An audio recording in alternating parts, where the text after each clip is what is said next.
Hi, I'm Parrish Tucker. This is the first ball lightning experiment, and let me show you how it works. So lightning will strike this rod, maybe that one, whatever. It'll strike here, and if the conditions are right, ball lightning will form.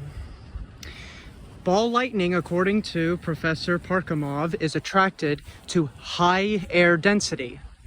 This is a jug of 410A refrigerant, and the PSI is above 200. The surface, this area here, the surface of the earth, it's around 14.7. This is above 200. So it will be attracted to the tank. That's the idea. It will go inside of the tank, and when inside the tank, it will cause this surface to conduct electricity. Go up into here, and then, you know, this is coiled.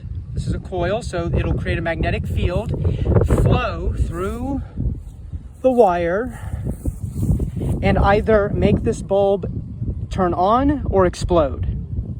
But this is the circuit, and then it comes back to here. And then if I want to release the ball lightning from inside, I simply make it evacuate the jug by that means. And I will protect the light bulb with this.